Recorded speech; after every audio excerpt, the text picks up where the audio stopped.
Entonces, estamos aquí en la historia de España, la historia del Imperio Español, la historia de España. Y vamos, esta es la segunda parte, y vamos en la edad contemporánea de España. Y vemos que en 1805 viene la batalla de Trafalgar, en la cual Francia y España, la Armada de Francia y España se unen y atacan y tienen la batalla de Trafalgar ante los ingleses, ante la Armada inglesa, y triunfan los ingleses al mando del almirante Horatio Nelson y los almirantes comandantes de la flota franco-española es el almirante Villeneuve. Esto fue en 1805, en la batalla de Trafalgar, que vencen los ingleses, y así viene la supremacía en los mares de Inglaterra. Ahí viene la supremacía en los mares de Inglaterra. Después, Napoleón, posteriormente, envía su ejército en 1808. Aprovechó la disputa entre el rey Carlos IV y su hijo Fernando VII. Hermano de Napoleón, el hermano de Napoleón, José I, queda en el trono de España y empieza la guerra de independencia española. Empieza la guerra de independencia española. Viene la primera constitución española, la Pepa, conocida como la Pepa, en 1812. En la batalla de Vitoria, en 1813, Fernando VII volvió al trono de España y constituyó un régimen absolutista, absolutista y una monarquía parlamentaria en el siglo XIX, año 1830. Hubieron cambios políticos y económicos durante el gobierno de este rey Fernando VII, pero España estaba frenada en el siglo XIX, como ya dijimos anteriormente en el primer video. Estaba frenada en el avance democrático, en el avance económico y en el avance político y social, porque existían todavía en estas épocas en España los impuestos regresivos, mientras que en el resto de Europa se avanzaba democráticamente en economía y en política y en la democracia, sobre todo económica, con estos sistemas como el income tax, que eran los impuestos progresivos que Inglaterra los impuso en 1840. En el siglo XIX, Estados Unidos también venía con sus reformas democráticas después de su independencia en 1776, implantando las ideas de la Ilustración, ilustración de la Revolución Francesa. Entonces, es así como en el siglo XIX España está relegada, está totalmente atrasada con respecto a los países de Europa, a sus vecinos como Francia, como Alemania, como Inglaterra, como Estados Unidos. España está estancada, está totalmente atrasada con relación a estos países, y está no se hicieron las reformas económicas, políticas que se trataron de hacer en el siglo XVIII, y entonces España, vuelvo a repetir, quedó en este atraso económico, social, político y democrático. Y en el siglo XIX, entonces, España, ya en el 1895, viene la pérdida de Cuba, porque muere Alfonso XIII, el rey de España en esa época, Alfonso XIII, y viene la guerra con Estados Unidos. España tiene una guerra con Estados Unidos, y entonces España tiene la guerra con Estados Unidos, y viene la pérdida de las colonias en 1898, viene la pérdida de Cuba, de Filipinas, de Guam y de Puerto Rico. En el siglo XX, España inicia el siglo XX con una crisis económica y una inestabilidad política. Hay un golpe de Estado, el de Miguel Primo de Rivera en 1923, elecciones de la Segunda República, reformas superficiales en economía y en política, hasta que llega la Guerra Civil Española y el general Francisco Franco, jefe de este golpe, de esta Guerra Civil Española, de los franquistas. En 1939, Francisco Franco se hace dictador en España y Franco nombró a Juan Carlos de Borbón, nieto de Alfonso XIII, como su sucesor con el título de rey. Entonces vemos aquí que eso fue la política, la economía, la democracia en España en el siglo XIX y en el siglo XX, donde no avanzó, ni la democracia, ni la economía avanzó, ni hubo progresividad en los impuestos tampoco, porque el sistema fiscal español se mantuvo vigente, regresivo, con impuestos indirectos, como son los impuestos propios del feudalismo, se mantuvieron hasta el año 1975, cuando murió el general Francisco Franco Bahamontes, y después de ahí, de 1975, es cuando España comienza su proceso de democratización económica, política y social. Y entonces España, después de 1975, sí entra en un verdadero desarrollo económico, en una verdadera democracia total.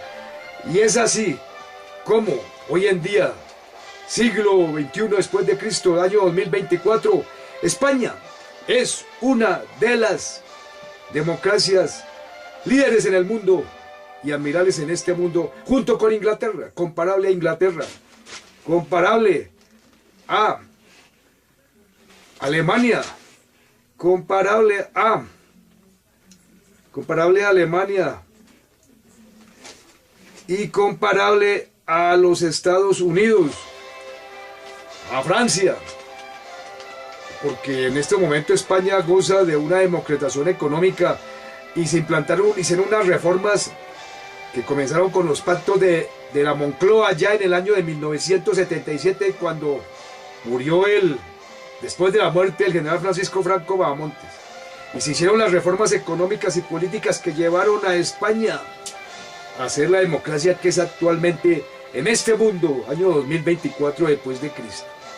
Entonces hoy España tiene un sistema fiscal progresivo. En España se mantuvo el sistema fiscal español se mantuvo en regresividad hasta el gobierno del dictador, del general Francisco Franco. La presión tributaria con respecto al Producto Interno Bruto no pasaba del 15%. Se pagaban pocos impuestos en España hasta la época de Francisco Franco. Después de la muerte de Francisco Franco se hicieron las reformas económicas progresivas y se implantaron los impuestos progresivos, el income tax, el impuesto a la renta a las personas físicas, y entonces empezó España a progresar y a democratizarse, y es así como hoy en día España tiene una presión fiscal del 40% del Producto Interno Bruto, que es muy similar a la presión tributaria que tiene Inglaterra, que es una democracia auténtica, y Estados Unidos, que es otra democracia líder en el mundo, Francia, que es otra democracia, y Alemania, que son democracias líderes en este planeta. España está en condiciones económicas progresivas muy similares a estos países y a estas democracias líderes en este mundo.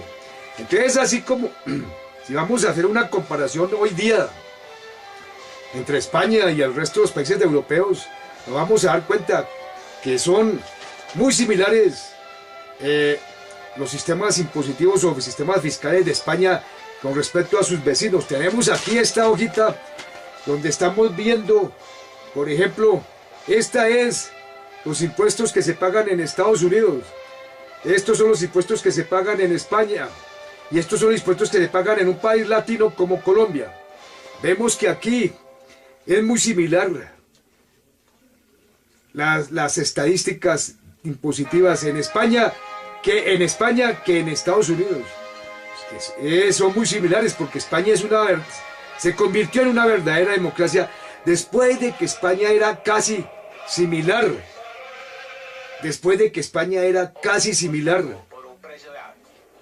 Aunque después de que España tenía, después de que España tenía un sistema fiscal muy similar a los países latinos. Los países latinos están como acá, como el caso del país de Colombia, vemos la diferencia, vemos por ejemplo los impuestos a la renta de las personas naturales, como en Estados Unidos representan la gran mayoría en esto negro de tributación. En España es lo mismo casi, vea.